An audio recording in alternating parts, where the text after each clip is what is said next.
Good afternoon, and welcome to this afternoon's concert coming to you on the 26th of May from the Blue Room on the campus of Canterbury Woods. And we're going to be spending about an hour or so this afternoon with the music of Nat King Cole. But before we start with the music, there are a few things I want to tell you about this remarkable musician. Nat was born on March 17, 1919, in Montgomery, Alabama. His father was a Baptist minister, and in 1923, when Nat was just 4 years old, his father decided to move the family north. He accepted a call to be the minister of a small Baptist church in South Chicago.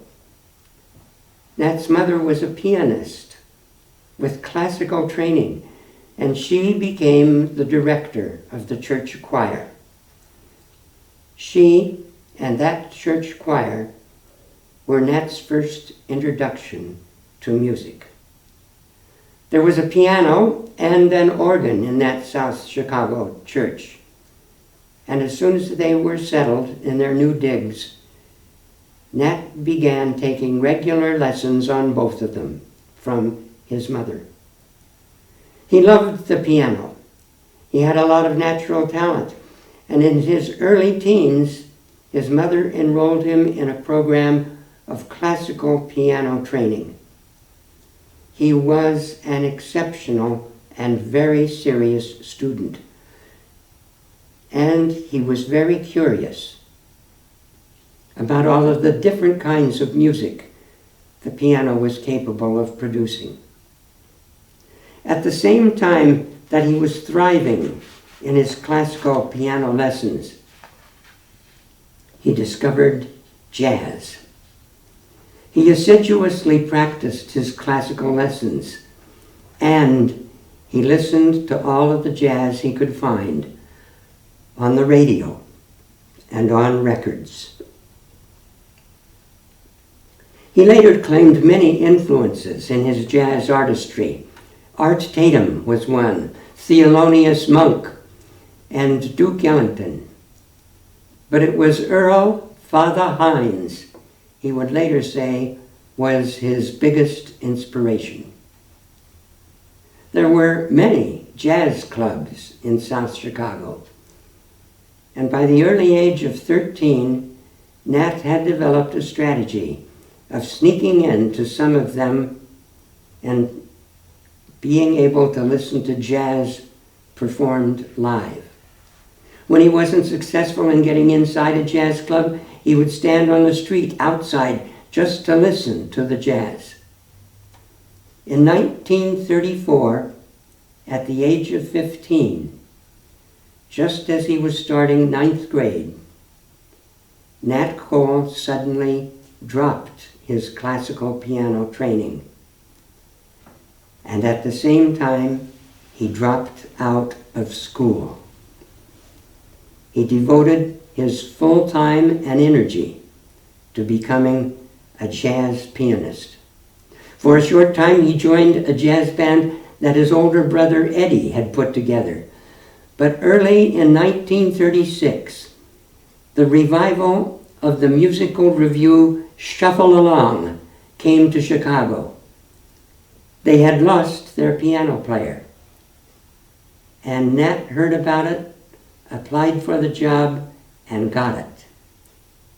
And when they left Chicago to continue on tour, he went with them. In 1937, he married Nadine Robinson, a singer who was a member of the Shuffle Along cast. And after the show ended in Los Angeles, Nat and Nadine settled there while he looked for work. He was 18 years old, and he was an extraordinary jazz pianist. He easily found work playing piano in LA nightclubs.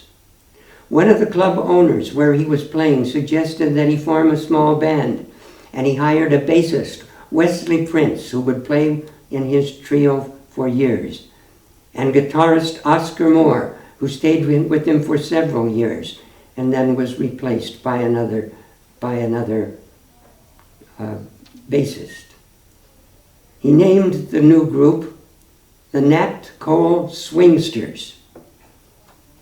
And a few months later, as they moved into another jazz club, they changed the name to the Nat Cole Trio.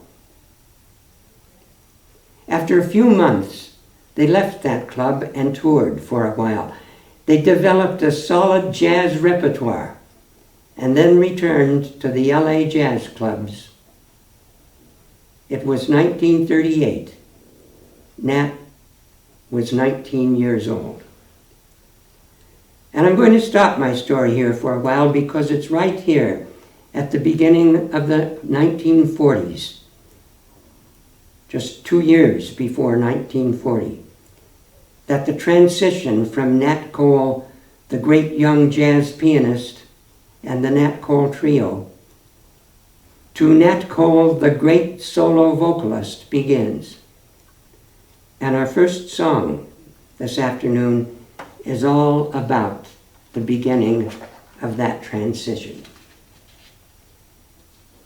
The name of the song is Sweet Lorraine. It's a popular song by Cliff Burwell and Mitchell Parrish. Mitchell Parrish is the lyricist who wrote the lyrics for Stardust. It was published in 1928 and quickly became a jazz standard. By 1938, it had become a regular in the Nat Cole Trio's repertoire. And here it is, Sweet Lorraine.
The following story is told by Leslie Gorse in the notes for the album The Nat Cole Trio, The McGregor Years. The trio was performing in a Los Angeles nightclub when a drunken bar patron demanded that Nat sing a particular song. Nat said to the drunk, "Hey man, we are an instrumental trio. We don't know that song, and we don't sing." The drunk persisted loudly, making a scene. Bob Lewis, the owner of the club, came up to the bandstand and said to Nat, "Sing something, Nat, anything." Nat called out to the trio, "Sweet Lorraine." And after the trio's standard jazz chorus that they'd been playing a lot, he sang it in an upbeat jazz tempo with that wonderful silken voice that even he didn't know he had. And everyone liked it. Not only was there major applause, but the audience asked for more. And several in the audience sought out Bob Lewis and commented to him about the interesting quality of Nat's voice, and commented on how cleverly he, Bob Lewis, and Nat had saved the evening. When the set ended, Bob Lewis came out of his office back to the bandstand again, carrying a tinsel crown behind his back, placed it on Nat's head, and said, "I crown you Nat King Cole." The name stuck, and according to Leslie Corse's notes, that night in 1938 was the origin of the Nat King Cole Trio and the debut of Nat King Cole as a singer. Here it is again, Sweet Lorraine.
Thank you. Thank you. The Nat King Cole Trio continued to perform and record through the 1940s, sometimes without Nat's vocals at all, but increasingly with Nat singing some in every set. They made it onto the charts of hits with Bobby Troupe's "Get Your Kicks on Route 66" and a few of Nat's own compositions, including one that was inspired by a sermon that his father had made based on an old black folk tale. At the beginning of the 1940s, there were increasing demands for recordings of solo vocals by Nat with full orchestral accompaniment, including "I Love You for Sentimental Reasons," a great hit and more admiration for the voice, and wonderful of all, the Christmas song, "Chestnuts Roasting on an Open Fire." And then in 1947, a song made its way to Nat that seemed just right for the Nat King Cole voice. The title of the song was "Nature Boy."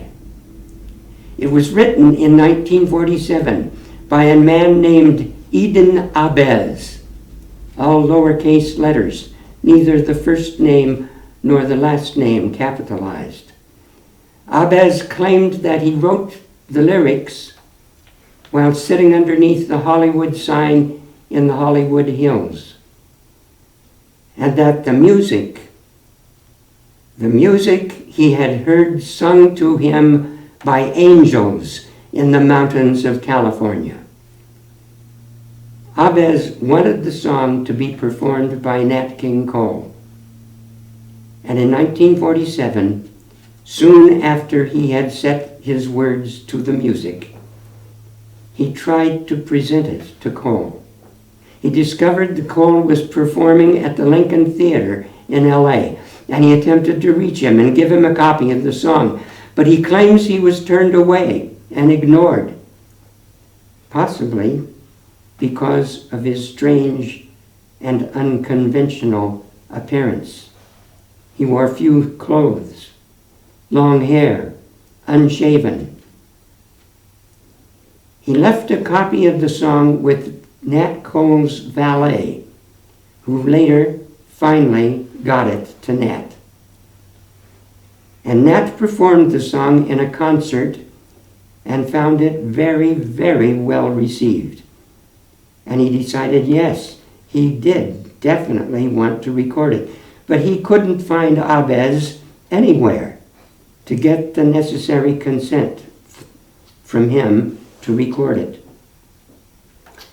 Eventually, after almost a year of searching, Nat was able to find Abes, who happily gave his consent, and Nat Cole's famous recording of Nature Boy was released on March 29, 1948. Here is the music that Nat and Capitol Records and many in the musical profession thought was just the right fit for Nat King Cole's silken baritone voice.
Eden Abes's Nature Boy.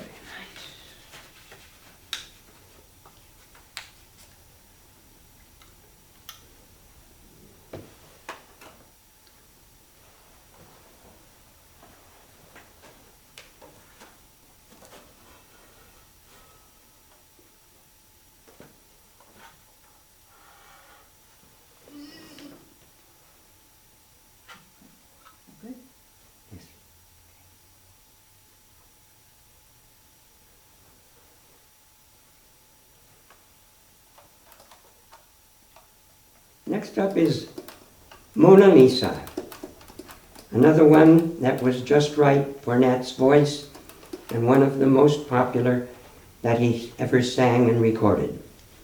It was written by Ray Evans and Jay Livingston, a songwriting team who wrote mostly for movies. Que Sera Sera, Silver Bells, and Buttons and Bows.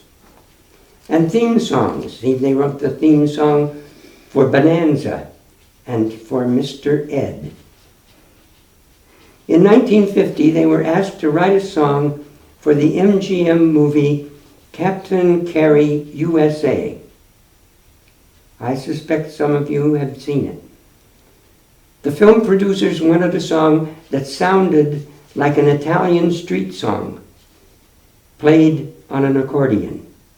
The films would star Alan Ladd and was set in a little Italian town during World War II. The song was to be instrumental, not a vocal. It was to be played in the film by a blind accordion player who wasn't really blind. And whenever the German patrol was coming close to the small cafe where a clandestine radio was hidden that gave essential information to the OSS operative Alan Ladd, that is Captain Carey, and his Italian patriot friends in their efforts to support the Allied war effort, the accordion player would play this song and warn them that the German patrol was approaching. So Evans and Livingston wrote Mona Lisa to be an instrumental solo played on accordion by an Italian street musician. But they wrote it with lyrics anyway. Why? They were asked. Because that's the way we write songs. After the film was released, they had Nelson Riddle arrange a beautiful orchestral arrangement of it and pitched it to Nat Cole, who was ready after the success of Sweet Lorraine, The Christmas Song, Nature Boy, and several others, to leave the trio aside and do another vocal solo with full orchestral accompaniment. Incidentally, the song won the Academy Award for the Best Song of 1950, and it was inducted into the Grammy Hall of Fame in 1992. Here it is, Mona Lisa.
Now I want to introduce you to an old friend of mine, a beautiful song entitled Tenderly, a popular song published in 1946 with music by Walter Gross and lyrics by Jack Lawrence.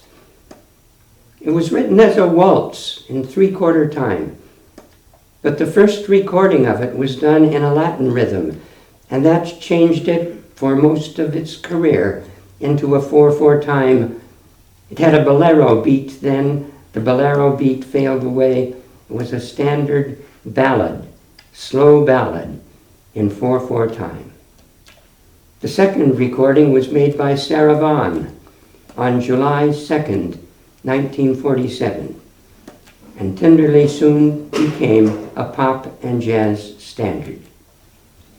Nat King Cole performed it often, and finally recorded it for Capitol Records in 1955 with a full, elaborate orchestration, again by Nelson Riddle. He later claimed it was one of his favorite recordings. I remember playing Tenderly in 1950. I was a sophomore at East Denver High School, and I and my trumpet-playing friend Eddie Kleiger were invited back to our junior high school by our band director there to make guest appearances for a junior high school assembly. Eddie played the trumpet. He played Stardust to great applause, and then I played Tenderly. I remember stretching out those first 3 pickup notes, and when they landed and the song began, I heard for the first time and for the only time in my life screaming applause from a teenage audience. It was just that kind of song. Here it is, an old friend of mine, Tenderly.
Walter Gross's Tenderly.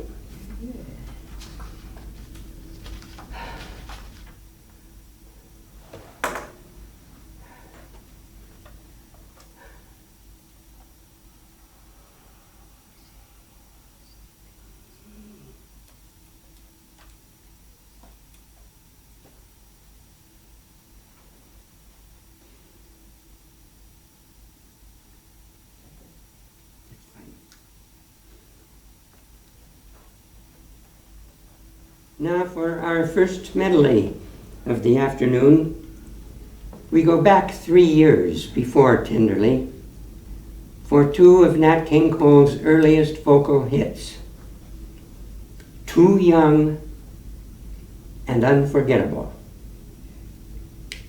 Too Young is a popular song published in 1951 by the songwriting team of Sidney Lipman and Sylvia Dee. Years later, Lipman told the story in an interview of how this particular song was written. It's a story that gives a very interesting perspective of the way songwriting teams sometimes work together. We were meeting for a regular work session, Lipman began. As usual, we were at the piano in my studio. We had no particular assignment to work on. Neither of us had any urgent idea to get started on.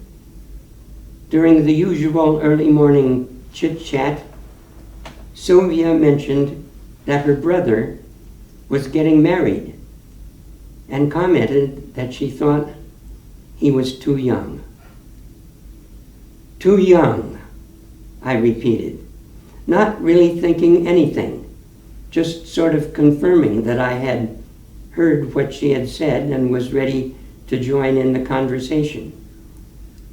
In the brief pause after I said that, we looked at each other and both simultaneously said, "Title?" We laughed briefly. I struck a few chords and played a short melody, the line that would eventually become the first 4 bars of the song. Sylvia closed her eyes and found some words that fit the rhythm of my melody. As I recall, it was something like, "They all are saying we're too young." And then she went right on with words in the same rhythmic pattern with what would be the story of the song, "Too young to really be in love." She was, as I noticed, telling the story from the point of view of her brother. I caught up with the melody to fit her words, and we continued back and forth with some pauses and a few repetitions. After 45 minutes, we had the first iteration of a really cool song. And after another hour or so of tweaking the words here and there, and tweaking the melody here and there, it was all there. A really good one. Very likely a hit for someone. They presented the song to Nat King Cole. And on February 6, 1951, Nat records it for Capitol Records with another orchestration by Nelson Riddle. It sold over 1 million records and reached the #1 position on 2 Billboard charts, staying there for 5 weeks, and altogether on the bestseller chart for 29 weeks. And the second song in the medley, Unforgettable. A popular song written by Irving Gordon, the song was also published in 1951, and it was immediately recorded by Nat King Cole in 1951, with an orchestral arrangement by Nelson Riddle. And it was included in Nat's album, also entitled Unforgettable, in 1952. It was one of Nat's most popular recordings. Then, almost 40 years later, sometime in 1990, Joe Guericcio, who had been Elvis Presley's music director, had the idea of creating digitized virtual duets. No one had attempted to create one until Natalie Cole and her producer David Foster made the attempt.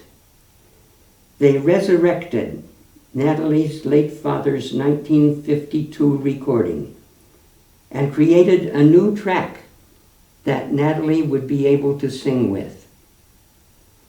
Nothing like that had ever been attempted, Natalie said. To lift Dad's voice, literally, off that 1952 track and put it on a brand new one, and then line it up, match it up, and get the phrasing right. I remember listening, everyone listening at the end, and we were just enthralled. It was really wonderful. The remixed version scored high on 3 different charts and won 3 awards at the 34th Annual Grammy Awards in 1992. Song of the Year, Record of the Year, and Best Traditional Pop Vocal Performance.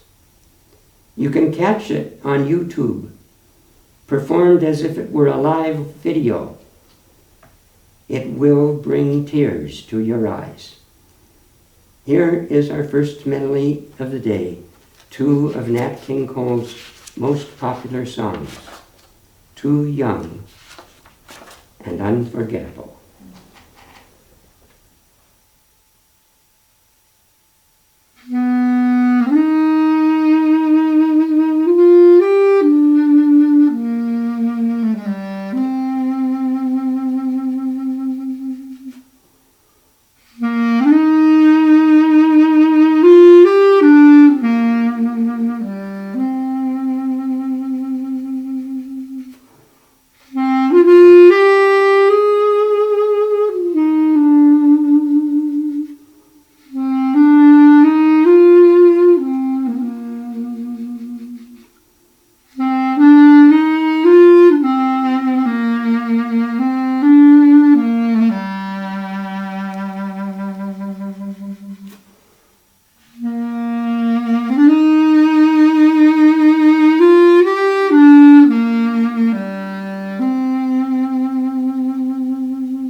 There Will Never Be Another You is a popular song written in 1942 by Harry Warren and Mack Gordon. Great songwriting team for many years from back in the 20s. It was written for the 20th Century Fox musical Iceland, starring Sonja Henie and John Payne. In 1955, Nat King Cole recorded it for inclusion into an 8-track LP album entitled Nat King Cole Sings for Two in Love, with a beautiful orchestration done by Nelson Riddle. It was the 12th track on that very popular album of love songs. Here it is, There Will Never Be Another You.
Thank you.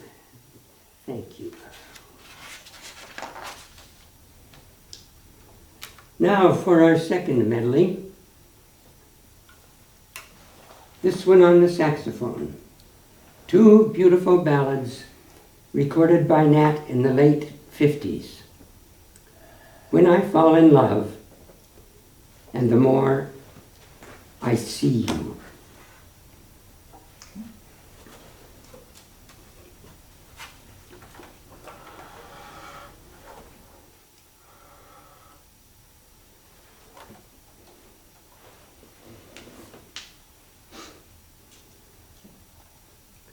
When I Fall in Love is a popular song written by Victor Young and Edward Hyman. It was introduced in the film 1 Minute to Zero. The first hit version was sung by Doris Day and released in July 1952. Nat King Cole recorded it in 1956 for inclusion in his second album of love songs, this one entitled Love is the Thing. Then in 1996, Natalie Cole and her producer David Foster created another virtual duet, recreating Nat's 1956 track and editing it into a format that allows Natalie to join him in a duet. Not quite as successful as Unforgettable. It still won 2 1996 Grammys, one for Best Pop Collaboration with Vocals, and one for the Best Instrumental Arrangement with accompanying vocals. Then The More I See You was composed by Harry Warren and Mack Gordon in 1945 and was originally sung by Dick Haymes in the film Diamond Horseshoe. In 1966, Chris Montez released a recording that has been used in many films, and Nat Cole recorded it in 1958 for his LP album, The Very Thought of You, with a beautiful orchestration, this one provided by Gordon Jenkins.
To close out our concert of Nat Cole songs, we're going all the way back to 1943, when Nat did a couple of recordings that marked his transition from jazz performances with some great jazz singing to singing vocal solos of love song ballads with full orchestral accompaniment. It's Only a Paper Moon had been composed 10 years earlier, in 1933, by Harold Arlen and Yip Harburg. Remember them? That's the team that created Over the Rainbow. They wrote Paper Moon for an unsuccessful 1932 Broadway play, but the song's lasting fame stems from its revival by popular artists during the last years of World War II, with hit recordings being made by Ella Fitzgerald, Benny Goodman, and in 1943 by Nat King Cole. It was recorded with the Nat King Cole Trio, and then again later in the same year, just at the time that he was successfully being persuaded to give up playing with the trio and all of his jazz performances and focus entirely on vocal solos. He made a recording with a jazz quintet, Nat on the piano and vocals, with a guitar and a bass and drums, and the great jazz trumpeter using a Harman mute. It was a recording of a live performance in a Los Angeles club, and two of Nat Cole's best jazz vocal numbers, It's Only a Paper Moon and Sweet Lorraine, are on that live recording. And I'm using those two great jazz tunes today to frame our concert. We started with Sweet Lorraine. We'll wrap it up for today with It's Only a Paper Moon.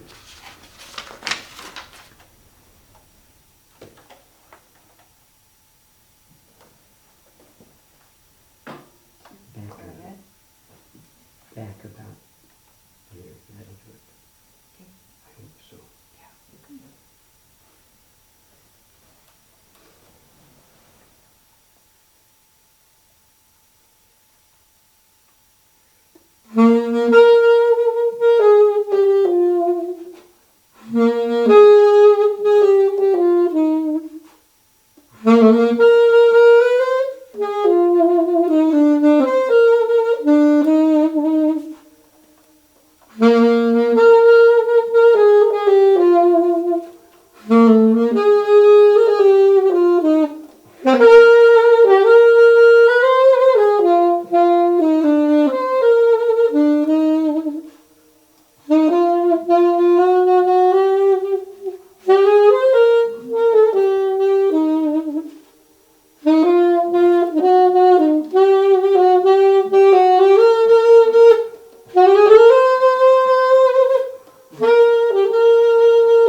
Thank you for being here.